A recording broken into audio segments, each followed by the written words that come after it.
રાજુલા તાલુકાના સરપંચોએ ડિજિટલ સર્વેનો કર્યો વિરોધ। રાજુલાના 72 ગામના સરપંચો એકત્રિત થયા હતા। રાજુલા પંથકમાં કમોસમી વરસાદના કારણે ખેડૂતોને વ્યાપક પ્રમાણમાં નુકસાન થયું છે। સરકાર દ્વારા ખેતી પાકને નુકસાનીના ડિજિટલ સર્વે કરવા આદેશ આપ્યા, ત્યારે ડિજિટલ સર્વે ન કરવા સરપંચોની માગણી અને ગામોમાં તમામ ખેડૂતોને નુકસાન થયું છે, તો તમામ ખેડૂતોને સહાય આપવાની સરપંચોએ માંગ કરી હતી।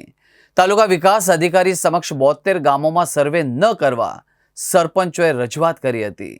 આજે જે આ કમોસમી વરસાદ પડ્યો છે એનાથી ખેડૂતોને ખૂબ મોટા પ્રમાણમાં નુકસાની થઈ છે, તો સરપંચોની એક જવાબદારી હોય છે જનપ્રતિનિધિ તરીકેની ગામ લોકોના ખેડૂતોને પ્રશ્નોને વાસા આપવાની। તો આજે પ્રશ્નો અમારો એવો છે કે આ સરકાર દ્વારા આજે પરિપત્ર કરવામાં આવ્યો છે કે ડિજિટલ સર્વે કરી અને ખેડૂતોને સહાય ચૂકવવામાં આવે, પણ હર વખતે ડિજિટલ સર્વે થાય છે એમાં ક્યાંક ને ક્યાંક ઘણા ખેડૂતોને અન્યાય થતો હોય છે ને જે લોકો સહાય અમુક લોકો સહાયથી વંચિત રહી જતા હોય છે। તો અમારા આ વખતે 72 ગામના સરપંચોએ નક્કી કર્યું છે કે આ કોઈ સર્વે કરવાની જરૂરિયાત નથી। લોકોએ અને જોયેલું છે કે આટલા દિવસથી વરસાદ પડે છે ને બધા પાકોને ફેલ થયા છે અને નુકસાન ખૂબ પ્રમાણમાં થયું છે, તો સરકાર જે મોટું મન રાખીને તમામ ખેડૂતોને સહાય આપે એવી અમારી માંગણી છે। સર્વેનું અને કોઈ ડિજિટલ સર્વેનું કરવાનું કામગીરી છે એ હાલ તો સ્થગિત કરી અને સરકાર ડાયરેક્ટ ખેડૂતોના ખાતામાં પેકેજ જાહેર કરીને એને સહાય સીધી ખેડૂતોને આપે એવી અમારી માંગણી છે। આ બાબતે અમે તાલુકા વિકાસ અધિકારીને આજે સૂચના આપી છે કે અમારા 72 ગામમાં એક પણ ગામમાં સર્વે કરવા આપની દ્વારા ટીમ ન મોકલવામાં આવે એવી અમે હાલમાં લેખિતમાં રજૂઆત કરી છે ને એમના દ્વારા પણ અમને સારી એવું કીધું છે કે આપને જે માંગણી છે અમે સરકારમાં મોકલશું। એવું છે કે સરપંચોને ગામમાં 72 ગામના સરપંચો એ માટે ભેગા થયા છે કે રાજુલા તાલુકાનું કોઈ એવું ગામડું નથી કે જ્યાં 5 થી 7 દિવસ વરસાદ નથી વર્યો અને પુષ્કળ ખેડૂતોનું નુકસાન થયું છે।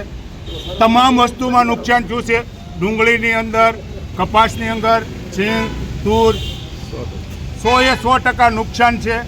તો આજે સરકાર શ્રીને અમારી એક નમ્ર વિનંતી છે કે પેકેજ જે જાહેર કર્યું છે ને એમાં જે સર્વે કરવાની સરકારશ્રીએ જે વાત કરી છે તો સર્વે કરવાની કોઈ જરૂર જ નથી।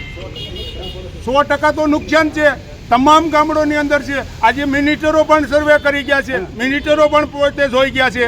તો આનું મહત્ત્વ એવું છે કે ગામડાની અંદર કોઈ પણ ગામમાં સરપંચ હોય છે તો સરપંચની પણ જવાબદારી હોય છે।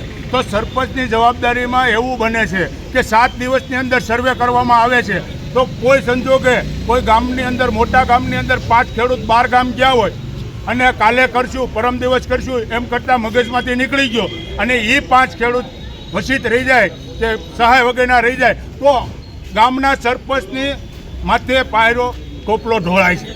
તો સરપંચને શું કરવાનું? આવા કિસ્સા અમારે આજે 50 વર્ષની ઉંમરની અંદર અમે જોયું છે। તોકતેના વાવાઝોડાની અંદર કયેક સરપંચોને એનો સામનો કરવો પડ્યો છે। આગળ શું માંગ છે તમારી? આગળ અમારી માંગ એવી છે કે તમામ ખેડૂતોના સેટેલાઇટથી તમારું પણ સર્વે થયેલું છે, તમને પણ સરકારશ્રીને ખબર છે કે કોના ખેતરમાં સિંગ છે, કોના ખેતરમાં કપાસ છે, કોના ખેતરમાં તુવર છે, કોના ખેતરમાં ડુંગળી છે। સેટેલાઇટથી સર્વે થયેલું જ છે। સરકારશ્રી બધા ગામના સરપંચોના ડેટા છે, બધા ખેડૂતોની યાદી પણ બધી વસ્તુની જરૂર છે। નુકસાનીની કોઈ સર્વે કરવાની કોઈ જરૂર નથી। જેની ફૂલની તો ફૂલની પાકડી જે સરકારશ્રીને યોગ્ય લાગે એ ખેડૂતોને બધાને 72 ગામના ખેડૂતોને તમામને એનો લાભ મળે અને એની નુકસાનીનો એને ફૂલની તો ફૂલની પાકડી આપે એવી અમારી માંગ છે।